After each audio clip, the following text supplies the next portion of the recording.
The Awakening of Forgotten Power. The Vanguard Coalition ruled the stars with unquestioned authority. For over 3 millennia, their collective of 17 advanced species had expanded across the galaxy, bringing countless worlds under their dominion.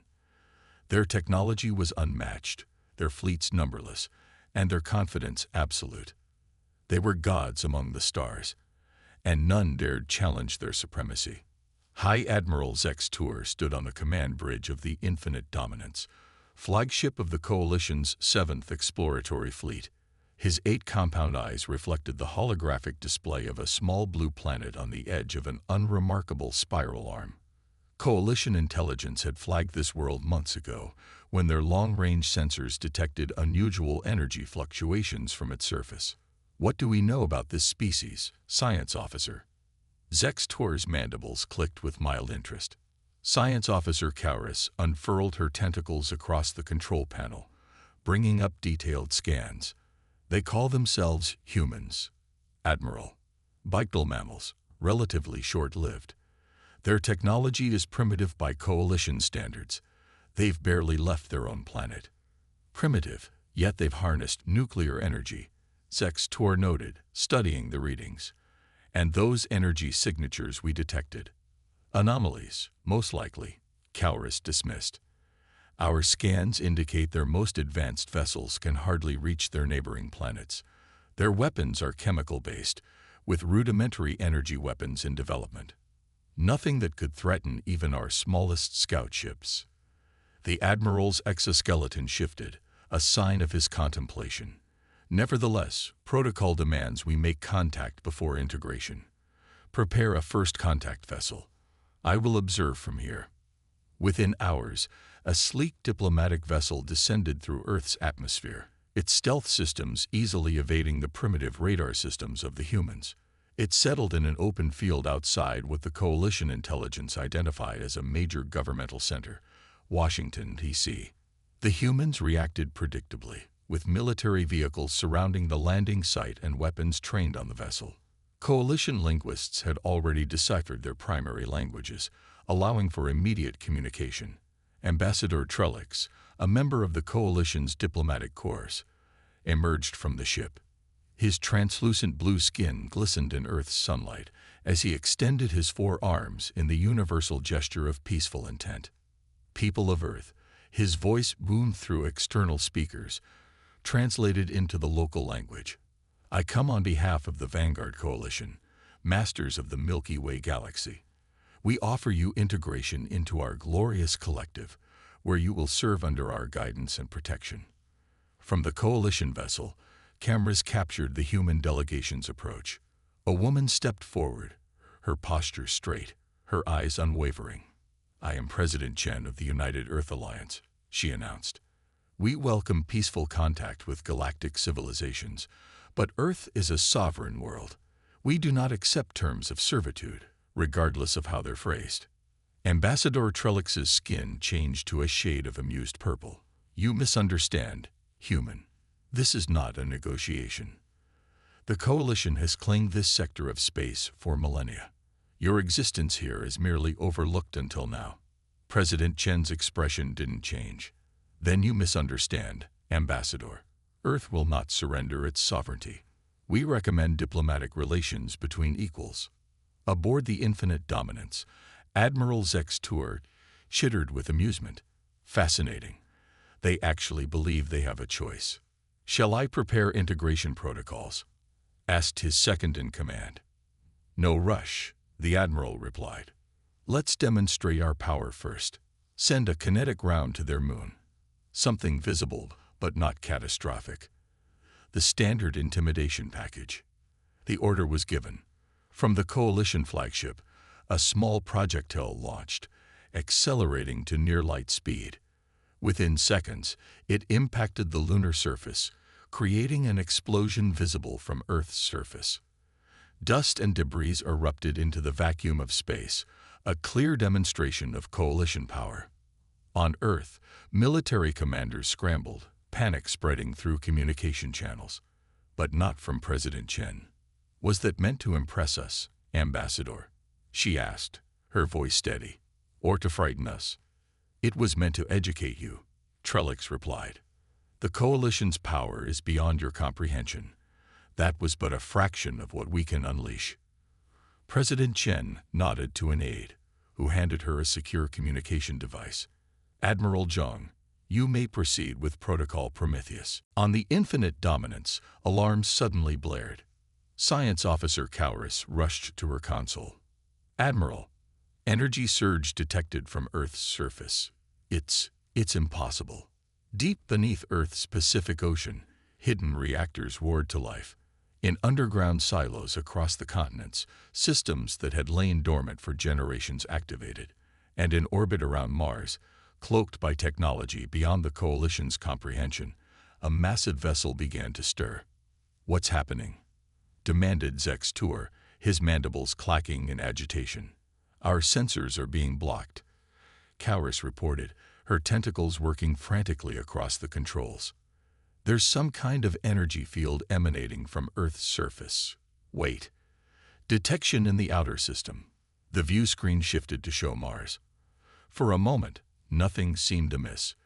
Then, like a mirage dissolving, a vessel appeared in Martian orbit.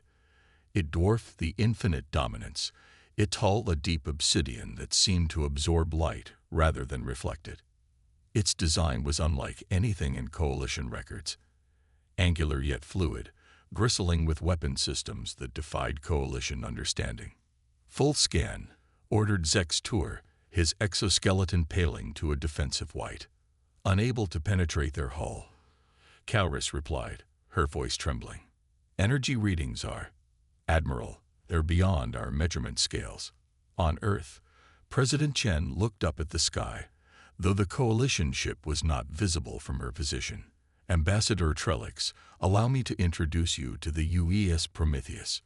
While we've chosen to live simply on our homeworld, we've never neglected our defenses. The Prometheus moved, accelerating with impossible speed for a vessel of its size. It appeared near Earth's moon within minutes, positioning itself between the Coalition fleet and Earth. Admiral, the communications officer called out, we're being hailed by the human vessel. Put it through, Zek's Tour commanded, fighting to maintain his composure. A human face appeared on the view screen, stern, weathered, with eyes that spoke of battles the Admiral couldn't imagine. This is Fleet Admiral Haruki Yamamoto of the United Earth Alliance vessel Prometheus. The human spoke, his voice calm but carrying an unmistakable edge of steel. Your demonstration against our moon has been noted and considered an act of aggression. The Vanguard Coalition is hereby ordered to withdraw from Earth space immediately. Zek's Tour bristled. You dare to order the Coalition? Your single vessel, impressive as it may be, cannot stand against our fleet. Admiral Yamamoto's expression didn't change. We've observed your technology, Admiral Zek's Tour. We know its capabilities and limitations. Humanity has spent centuries preparing for this moment, the day when the stars would bring threats rather than wonders. Impossible, Cowris interjected. Our intelligence indicates your species has barely achieved spaceflight. A carefully maintained illusion, Yamamoto replied. While we've kept our visible presence limited to our solar system, our exploration ships have ventured far beyond. We've studied the Coalition for decades, Admiral. We know about the Tharsis Rebellion and how your forces crushed it.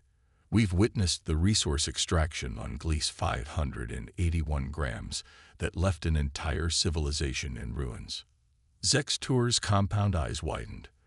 Those operations were classified at the highest levels.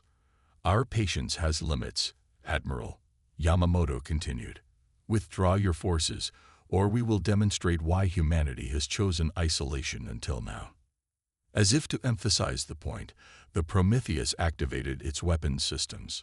Along its hull, ports opened to reveal arrays unlike anything in Coalition records. Energy readings spiked to levels that caused Coalition sensors to overload and reset. Science Officer Cowris analyzed the readings with growing horror. Admiral, if these readings are accurate, a single volley from that vessel could disable our entire fleet. Zek's Tour's mind raced. This couldn't be happening. No species had challenged the Coalition in millennia. And yet, the evidence was undeniable. How? He demanded. How did you develop such technology in isolation? Admiral Yamamoto's face showed the first hint of emotion, a grim smile. Because we knew we weren't alone, Admiral. Earth's earliest civilizations bore the marks of visitors, some benevolent, others less so. We learned from them all. And when we detected coalition transmissions 200 years ago, we understood what was coming. On Earth, President Chen addressed Ambassador Trellix. The Vanguard Coalition has a choice. Return to your people and inform them that Earth is not available for integration. We seek peaceful relations with galactic civilizations, but only as equals. Any act of aggression will be met with overwhelming force. Ambassador Trellix's skin had paled to a sickly gray. The coalition does not retreat. We do not negotiate with lesser species. Then perhaps, President Chen replied, it's time for the coalition to evolve. In space, the standoff continued. The Prometheus held its position, weapons primed. The coalition fleet, for the first time in centuries, found itself outmatched and unprepared. Admiral Zextur made the hardest decision of his military career. All vessels withdraw to the outer system. Maintain observation positions beyond the orbit of this system's outermost planet. As the coalition ships began to retreat, Admiral Yamamoto transmitted one final message. We will expect your diplomatic envoys in 1 standard month, Admiral. Next time, come to talk, not to conquer. The Infinite Dominance turned away from Earth, its engines flaring as it led the coalition fleet in retreat. On its bridge, Admiral Zextur stared at the viewscreen showing the Prometheus and the small blue planet it protected. The Council will not accept this, his second-in-command warned. The Council wasn't here, Zextur replied. They didn't see what I saw. He turned to his communications officer. Prepare a priority transmission to Coalition High Command. Subject: Discovery of advanced civilization. Classification: Existential threat. As the fleet accelerated away from Earth, Science Officer Cowris approached the Admiral privately. Sir, I've completed additional analysis of the human vessel. Its technology. It's not just advanced. Some components appear to incorporate elements we've only theorized about. Meaning? Meaning, Admiral, she said quietly, that in some ways they may be more advanced than we are. Zextur gazed out at the stars, his worldview forever altered. For 3,000 years, the Coalition had encountered no challenge, no equal. That era, he realized, had just ended. Humanity had awakened, and the galaxy would never be the same.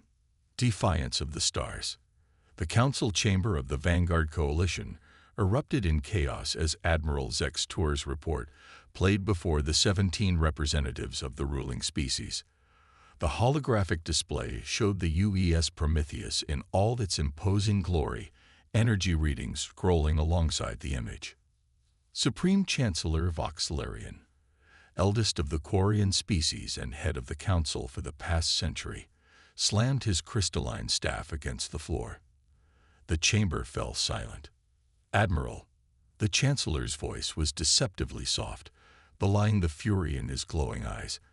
Am I to understand that you retreated from a single planet?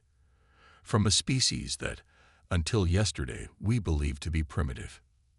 Zextur stood firm, though his exoskeleton had paled significantly.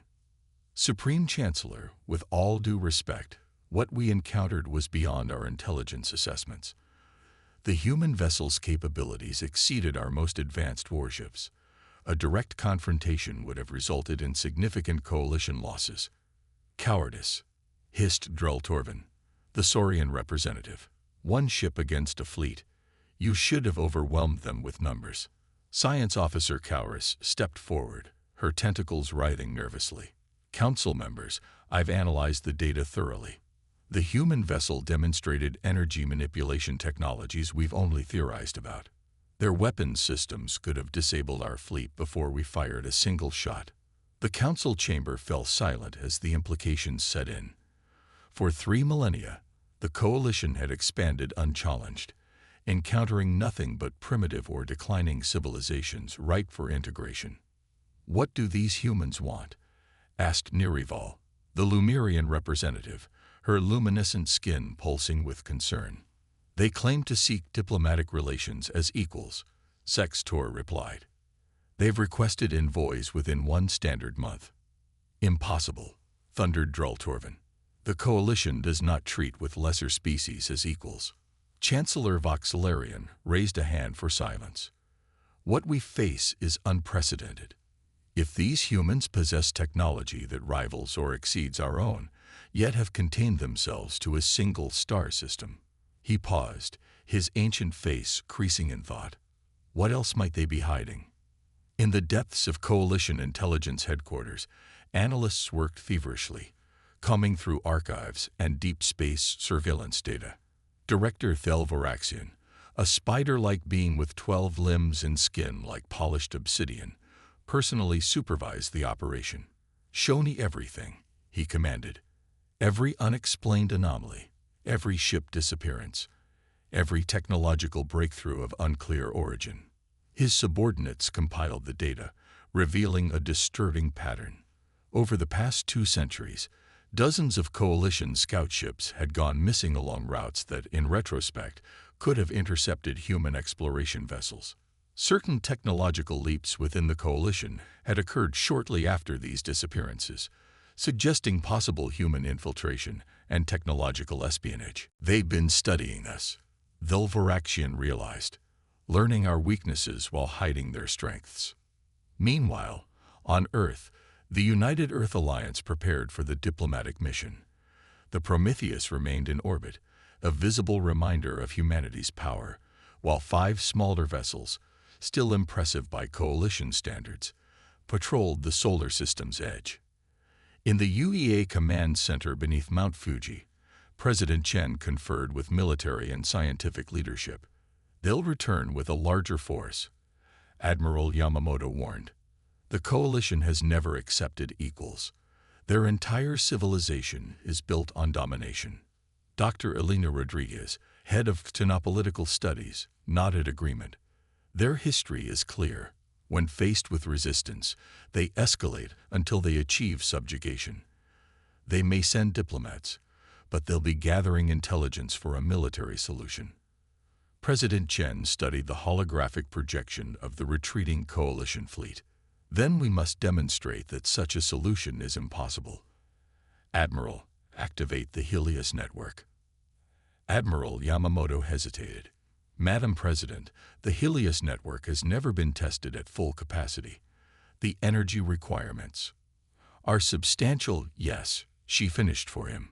"But we need to show the Coalition that the Prometheus is not our only deterrent." In the outer reaches of Earth's solar system, beyond the orbit of Neptune, dormant stations began to activate. Created decades earlier and hidden with the same advanced cloaking technology as the Prometheus, the 12 stations of the Helios network formed a defensive perimeter around the entire solar system. Each station housed weaponry capable of intercepting and destroying vessels traveling at faster than light speeds, technology the Coalition believed impossible. Together, they could create an impenetrable barrier around Earth's solar system. In Coalition space, Supreme Chancellor Voxelarian made his decision. "We will send diplomats as requested," he announced to the Council. "While they negotiate, our military will prepare. If these humans think their single ship can deter the might of the Coalition, they will learn otherwise." Admiral Kravalan, commander of the Coalition's first strike fleet, received his orders with grim satisfaction. His fleet consisted of 300 warships, including 5 dreadnoughts similar in size to the Infinite Dominance, but optimized for combat rather than exploration. "We will position our forces here," he briefed his captains, indicating a region of space just beyond the human solar system. "When diplomacy inevitably fails, we will strike from multiple vectors simultaneously. Their single defender, no matter how advanced, cannot be everywhere at once." As the Coalition diplomatic vessel approached Earth 1 month later, it was escorted by the Prometheus through the solar system. On board were 3 representatives chosen by the Council: a Quarian, a Lemurian, and a Saurian, representing the coalition's founding species. Ambassador Trellix had been deemed too confrontational for this delicate mission. In his place, senior diplomat Vale Shiren led the delegation. Unlike most Quarians, Vale Shiren had built his reputation on subtlety rather than intimidation. Remember, he instructed his fellow diplomats as their vessel approached Earth. Our mission is to learn. The humans have surprised us once. We must not underestimate them again. The diplomatic vessel landed at a newly constructed facility in Geneva, humanity's historical center for international diplomacy. President Chen greeted the delegation personally, flanked by representatives from Earth's various nations and colonies. "Welcome to Earth," she said, extending her hand in the human gesture of greeting. "We look forward to productive discussions." Vale Shiren studied her carefully, noting the confidence in her posture. This was not the behavior of someone intimidated by the Coalition's power. "The Vanguard Coalition extends greetings to Earth and its people," he responded formally. "We come seeking understanding." What followed were 3 days of carefully choreographed meetings. The humans shared selected information about their civilization, their history, their governance structures, their values. They spoke of their limited colonies on Mars and the Moon, carefully omitting any mention of ventures beyond their solar system. The coalition diplomats, meanwhile, emphasized the benefits of partnership with the coalition, though all present understood the implied hierarchy in such an arrangement. On the 4th day, as discussions turned to matters of territory and sovereignty, Vale Shiren made his move. "President Chen, while we respect your technological achievements, surely you understand that a single-system civilization cannot stand as an equal to the coalition, which spans thousands of worlds." President Chen smiled. "Senior diplomat, perhaps it's time we clarified a misunderstanding. The United Earth Alliance is not limited to our solar system." With a gesture, she activated a holographic display in the center of the meeting room. It showed the Milky Way galaxy with Earth's location marked. Then, one by one, hundreds of points of light appeared throughout the galaxy. "Each of these points represents a human presence," she explained. "Some are small research outposts. Others are full colonies with millions of inhabitants. We've been exploring the stars for over 2 centuries, using technology that allows us to travel without detection by conventional sensors, including those of the Coalition." The revelation struck the Coalition diplomats like a physical blow. Vale Shiren's skin paled to a ghostly white. "Impossible," he whispered. "Our surveys were thorough by your standards," President Chen acknowledged. "But our cloaking technology is designed specifically to evade Coalition detection methods." Before the diplomats could respond, an aide rushed into the room and whispered urgently to President Chen. Her expression hardened immediately. "It seems," she said coldly, "that not everyone in the Coalition values these diplomatic efforts. Our long-range sensors have detected a substantial Coalition fleet approaching the edge of our solar system. Would you care to explain, senior diplomat?" Vale Shiren was genuinely shocked. He had known of contingency plans, but not an immediate military action. "I assure you, President Chen, this was not part of our diplomatic mission." "Perhaps not your mission," she replied. "Nevertheless, we must respond appropriately." In space, Admiral Kravalin's first strike fleet dropped out of faster-than-light travel at the edge of the human solar system. 300 warships, arranged in attack formation, prepared to surge forward. "No sign they've detected us," reported his sensor officer. "The human vessel remains in orbit around Earth." "Excellent," Kravalin growled. "Launch stealth probes tow." "Admiral," interrupted the sensor officer. Energy surge detected throughout the system. Around the fleet, space itself seemed to warp as 12 massive stations appeared, their cloaking systems deactivated. Each station pivoted, weapon systems locking onto Coalition vessels. "Incoming transmission," the communications officer reported, voice trembling. A human face appeared on the view screen, not Admiral Yamamoto, but a woman with dark skin and piercing eyes. "Coalition fleet, This is Commander Maya Okafor of the UEA Helios Network. You have entered Earth-protected space with a military force. This constitutes an act of aggression. Admiral Krav Allen recovered quickly. We are merely conducting exercises in neutral space. The Coalition claims jurisdiction over this entire sector. Not anymore. Commander Okafor replied calmly. You have 30 seconds to reverse course and return to Coalition space. After that, we will interpret your presence as hostile and respond accordingly. Krav Allen's secondary eyes blinked in rapid succession, a sign of extreme agitation among his species. You dare threaten the First Strike Fleet. We have 300 warships, and we have the Helios Network, Commander Okafor answered. 20 seconds remaining. The Admiral turned to his tactical officer. Targeting solutions on all stations. Prepare to fire on my. He never finished the command. From each of the 12 Helios stations, pulses of energy erupted, washing over the Coalition fleet in waves of blue-white light. Ship after ship went dark, their systems overloaded by what appeared to be some form of directed electromagnetic pulse, but far more sophisticated than anything in Coalition technology. Within seconds, 2/3 of the Coalition fleet hung dead in space, including 4 of the 5 dreadnoughts. The remaining vessels, those on the edges of the formation, remained operational but severely damaged. Admiral Krav Allen stared in disbelief at the tactical display, showing his crippled fleet. His flagship, protected by experimental shielding, had survived relatively intact, but was now effectively alone against an enemy of unknown strength. Order all operational vessels to retreat, he commanded, his voice hollow. Prepare emergency rescue protocols for disabled ships. In Geneva, President Chen led the Coalition diplomats to a secure communications center where they could witness the confrontation. Vale Shiran watched in horror as the mighty First Strike Fleet was neutralized without a single destructive shot fired. Your vessels are disabled but intact, President Chen explained. Your crews are unharmed. We could have destroyed them, but that is not our way unless forced.